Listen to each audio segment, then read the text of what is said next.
Well, I'd always loved art at school, but when I left school, I chose film, not art, because I was so entranced with the whole world of filmmaking, and it was really difficult to get in, so it was a real challenge. And it meant you could leave home in those days. You had to do a foundation if you stayed at home, and you'd be living at home for a whole another year, and I just wanted to go travelling. So I went into the film course, and then I went to New Zealand, and then I was actually a mature student at art school because I didn't do my degree till I was about 23. I came to it late in that sense, which was great because everybody else was mucking around and I wasn't. I was just so interested in what I was doing, and I chose a course which took me to America, to New Mexico. And I met Agnes Martin while I was researching my thesis, and I went to Mexico and I lived in Mexico for a year. I took a year out, met a load of artists.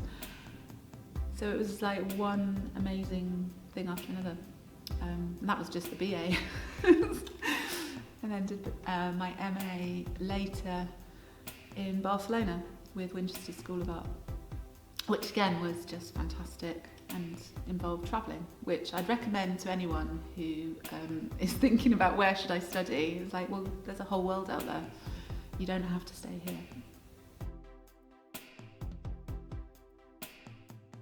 In terms of experience, it's not that you need experience to be an artist. As an artist. An artist is just a way of seeing the world or experimenting with the world, relating to it. It's more that you have to put yourself out there a lot and not be afraid to try things and fail, and test things and push the boundaries and not do what everyone else is doing. That's a bit of a cliche, but in my experience, it's when you come at things and you can see things in a different way that's when you're being valuable, because nobody's thought that. Or it's not that you've got to be creative, I don't mean it in that sense, but just look at things fresh.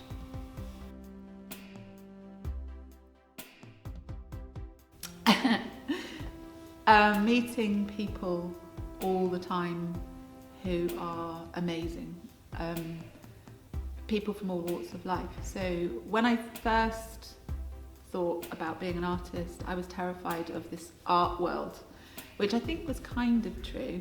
In my head, it was definitely real about all these famous artists, and I've never talked to those, but it's not about that. To me, the work that I've been doing over the last few years, when it's really paid me back like 10 times more than I imagined, is when I've just been working with normal people in non-gallery situations on projects which make a difference in communities.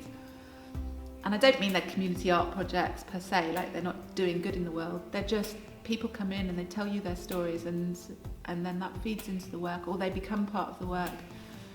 And I just meet people all the time that I just would never have met if I didn't do the projects, and get to go places like medieval bell towers and the other side of stepping stones on rivers and along, I don't know, all sorts of places, and that's the fascinating thing. And then you when you hear people talk about the work, they don't think you're there, and it's like, actually it's making a difference to people. They're seeing things differently or making things themselves, and it's fun.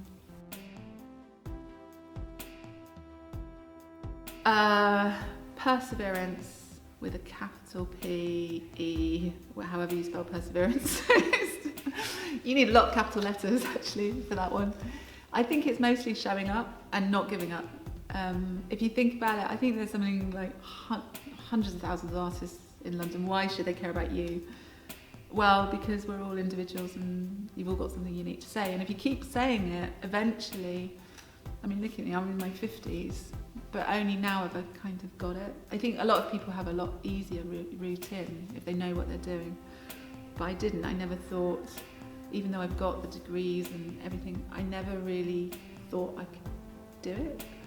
And now I'm discovering that everyone can do it. And yet, no, it takes more than that. So perseverance, that's a long-winded answer. In my work, patience, because it's quite repetitive, and there's long periods of time when you're not getting anywhere. And I think all creative fields, you get those periods, and you've just got to go through it and just keep doing it, and know that, you know, maybe 2 or 3 years down the road. I mean, it's you're in it for the long haul, not for some sort of short, sharp thing. And what else do you need?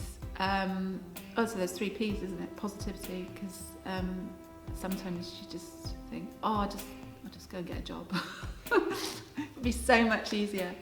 And it would, but it wouldn't be half as much fun in that sense, because it's a real privilege to do what we do.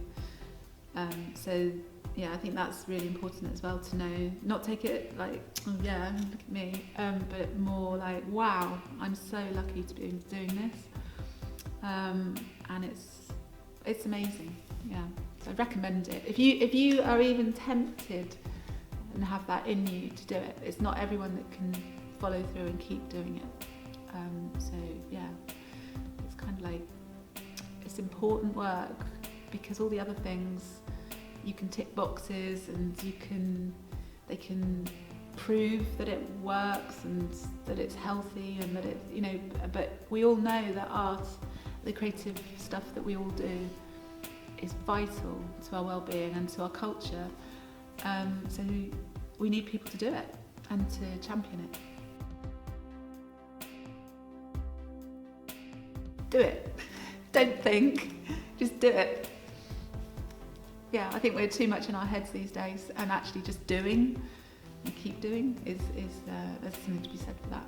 And you know, if you're thinking about doing it, then first of all you've got to start. So start. Yeah, just begin.